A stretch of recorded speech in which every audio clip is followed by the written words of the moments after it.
La plupart des jardiniers récoltent leurs tomates en août, s'en réjouissent pendant 2 semaines, puis regardent leur jardin rester vide pendant 10 mois tout en achetant des légumes au magasin. Cependant, il existe une stratégie de plantation qui produit de la nourriture fraîche chaque semaine de l'année à partir de la même parcelle de terrain, sans aucun espace supplémentaire ni infrastructure coûteuse. Le problème n'est pas que votre climat ne permet pas une culture à l'année. C'est que le jardinage conventionnel traite la plantation comme un événement unique au printemps, au lieu d'un processus continu qui maintient le sol productif 365 jours par an. Voici comment cultiver de la nourriture chaque semaine de l'année en utilisant le système de plantation successive que John Seymour a perfectionné au fil de décennies passées à nourrir sa famille à partir d'un petit jardin.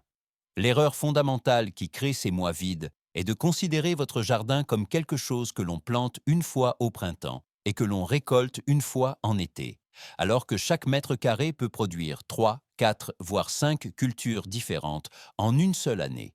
Si vous planifiez vos plantations de sorte qu'à mesure qu'une culture se termine, une autre soit prête à prendre sa place. Voici le vrai secret. Les plantations successives de Seymour ne consistent pas à planter plus. Il s'agit de planter plus intelligemment en comprenant que différentes cultures ont des temps de maturité et des tolérances de température différents. Lorsque vous échelonnez les plantations et que vous intercalez des cultures rapides avec des cultures lentes, vous créez un jardin qui ne cesse jamais de produire car quelque chose est toujours en train de pousser. Quelque chose est toujours prêt à être récolté et quelque chose est toujours planté pour combler le prochain vide. Le système de succession fonctionne, car il traite votre jardin comme une chaîne de montage d'usine où le processus ne s'arrête jamais. Imaginez une planche de 1,2 x 6 mètres en janvier, avec du choucal et des épinards résistants au froid, prêts à être récoltés, des semis de pois émergeant entre les légumes verts et de l'ail, se développant sous terre. Imaginez ensuite cette même planche en avril, avec les légumes verts remplacés par de la laitue, des pois grimpant sur leurs treillis et des carottes semées dans les espaces vides. Maintenant, voici ce qui change la donne. En mai, la laitue est coupée et des plantations successives de haricots nains prennent sa place. Les pois produisent abondamment et les carottes sont prêtes en tant que mini-carottes, pendant que les plants restants grossissent. En juillet, les pois sont terminés et les tomates transplantées à leur place profitent de l'azote fixé par les pois. Les haricots produisent et les carottes sont prêtes pour la récolte principale avec des betteraves semées immédiatement après pour utiliser cet espace libre. Le système repose sur 7 stratégies de base qui travaillent ensemble pour maintenir une production continue.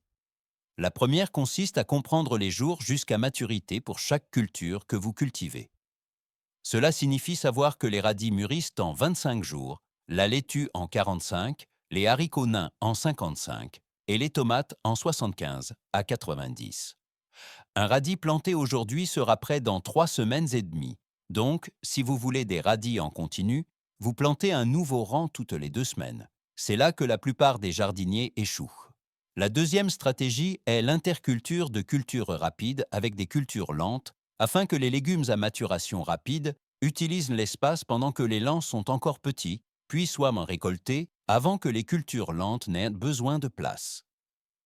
Planter de la laitue entre les plants de tomates au printemps. Au moment où les tomates sont assez grandes pour avoir besoin d'espace, la laitue a été récoltée depuis 6 semaines et a disparu depuis longtemps. Semez des radis entre les graines de carottes et les radis seront arrachés en moins d'un mois alors que les carottes mettent 3 mois à mûrir, ce qui signifie que vous obtenez 2 récoltes sur le même espace sans compétition. La troisième stratégie consiste à utiliser des zones de température pour prolonger la saison aux 2 extrémités. Cela signifie comprendre que certaines cultures, comme les épinards, le choucal, la laitue, les pois et tous les brassicacées, préfèrent en réalité le temps frais et peuvent être plantées très tôt au printemps ou à la fin de l'été pour une récolte d'automne et d'hiver, tandis que d'autres comme les tomates, les poivrons, les haricots et les courges ont besoin d'un sol chaud et ne produiront pas avant l'été. Le jardin conventionnel plante tout en mai quand le sol se réchauffe. Mais le jardin en succession a des cultures de saison fraîche qui produisent déjà dès mars, car elles ont été plantées en février ou même plus tôt sous de simples châssis froids ou des voiles de forçage. Et voici la partie que personne ne vous dit. La quatrième stratégie est la plantation successive au sein de la même culture. Cela signifie qu'au lieu de planter toute votre laitue le même jour, vous en plantez une petite quantité toutes les 2 semaines de mars à septembre, créant une récolte continue où vous coupez toujours de la laitue fraîche au lieu d'avoir une surabondance en mai et rien en juillet. La même chose s'applique aux haricots, aux carottes, aux betteraves et à toute culture qui se conserve mal ou qui est meilleure fraîche, car de petites plantations fréquentes adaptent la production à la consommation et éliminent le gaspillage. La cinquième stratégie est l'utilisation de la plantation en relais où vous commencez la culture suivante avant que la culture actuelle ne se termine. Cela implique de transplanter des semis dans les espaces vides ou sur les bords des planches, alors que la culture précédente produit encore sa dernière récolte. Commencez les semis de tomates en pot en mars, pendant que les légumes d'hiver sont encore en terre. Transplantez ensuite les tomates en avril au fur et à mesure que vous récoltez les derniers légumes verts, ce qui donne aux tomates une longueur d'avance pour qu'elles mesurent déjà 30 cm et fleurissent au moment où la planche est totalement libérée. John Seymour pensait qu'une planche vide était un échec de planification, non une nécessité des saisons. La plantation successive est la façon dont vous éliminez ces échecs en maintenant chaque mètre carré productif chaque jour de l'année.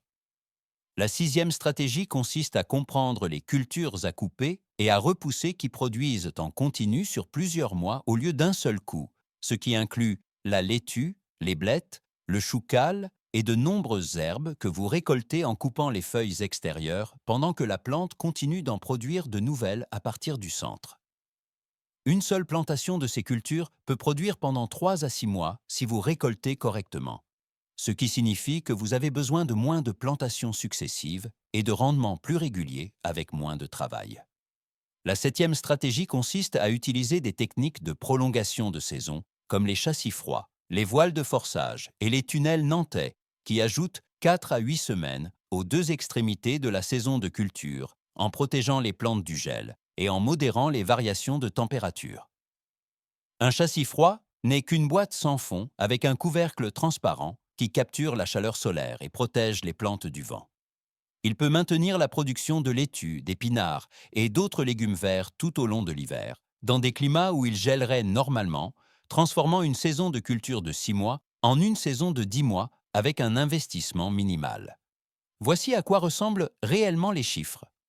Un jardin conventionnel avec une seule plantation printanière pourrait produire de la nourriture pendant 3 mois de l'année, tandis qu'un jardin en succession utilisant le même espace produit pendant 9 à 12 mois selon le climat, ce qui signifie que vous obtenez 3 à 4 fois plus de nourriture de la même surface, simplement en changeant quand et comment vous plantez.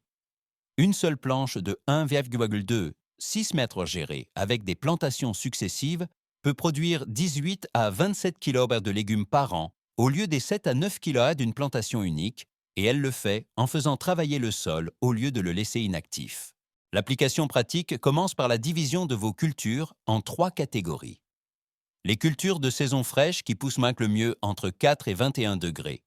Les cultures de saison chaude qui nécessitent 18 à 30 degrés.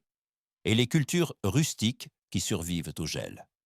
Les cultures de saison fraîche comme la laitue et les pois sont plantées très tôt au printemps et de nouveau à la fin de l'été. Les cultures de saison chaude comme les tomates et les haricots sont installées après les dernières gelées. Les cultures rustiques comme le choucal sont plantées à la fin de l'été pour produire tout l'hiver. Le calendrier de plantation devient un cycle continu où, au lieu d'une seule grande journée de plantation au printemps, vous avez de petites sessions toutes les 2 semaines tout au long de l'année, avec quelque chose qui va toujours en terre pour remplacer ce qui est récolté. La prise de notes devient essentielle, et un simple carnet avec les dates de plantation et de récolte vous permet d'affiner votre calendrier année après année jusqu'à ce que vous ayez un système qui produit exactement ce dont vous avez besoin sans interruption et avec un minimum de gaspillage. La transformation d'un jardin saisonnier en un système de production à l'année se fait progressivement à mesure que vous apprenez quelle culture fonctionne dans votre climat pendant quel mois. Mais même dès la première année, vous pouvez doubler ou tripler votre récolte simplement en ajoutant quelques plantations successives clés et des stratégies d'interculture. à la deuxième ou troisième année, vous aurez un jardin qui produit de la nourriture fraîche chaque semaine, avec pas plus de travail que l'approche conventionnelle qui reste vide la majeure partie de l'année. Voici ce que cela signifie en pratique. Au lieu d'acheter des légumes au magasin pendant 9 mois et de manger ceux de votre jardin pendant 3, vous récoltez quelque chose de frais chaque semaine de l'année et n'achetez que les quelque chose que vous ne pouvez pas cultiver. Au lieu de tout planter un week-end de mai en espérant que tout fonctionne, vous plantez de petites quantités en continu et répartissez à la fois le travail et les risques sur toute l'année. Au lieu de regarder votre jardin rester vide et improductif pendant des mois d'affilée, vous utilisez chaque mètre carré chaque jour pour produire la quantité maximale de nourriture possible. Vous ne vous battez pas contre les saisons et n'essayez pas de forcer les cultures d'été à pousser en hiver. Vous travaillez avec les préférences naturelles de température des différentes plantes et planifiez votre plantation de sorte qu'à mesure qu'une culture se termine, une autre soit prête à prendre sa place, créant un système plus productif, plus résilient et plus en phase avec le fonctionnement réel de la nature que le modèle agricole industriel de monoculture et de plantation unique. Le système de plantation successive ne consiste pas à rendre le jardinage plus compliqué. Il s'agit de le rendre plus continu et plus productif, en comprenant que le temps est une ressource au même titre que l'espace et la fertilité. Lorsque vous utilisez le temps de manière stratégique en échelonnant les plantations et en choisissant les bonnes cultures pour chaque saison, vous débloquez des niveaux de production qui semblent impossibles jusqu'à ce que vous les voyiez se réaliser dans votre propre jardin. Alors commencez dès aujourd'hui en identifiant une culture que vous mangez régulièrement et en la plantant en petites quantités toutes les 2 semaines au lieu de tout d'un coup. Regardez comment cela crée une récolte continue au lieu d'une alternance entre abondance et pénurie. Ajoutez ensuite une autre culture à votre calendrier de succession et une autre jusqu'à ce que votre jardin entier fonctionne selon ce modèle de production continue qui maintient la nourriture fraîche arrivant 365 jours par an. Le temps n'est pas l'ennemi de la production, c'est l'outil qui rend possible la culture à l'année. Dès que vous cessez de considérer la plantation comme un événement et commencez à la traiter comme un processus, votre jardin devient une machine à récolte perpétuelle qui ne s'arrête jamais de produire.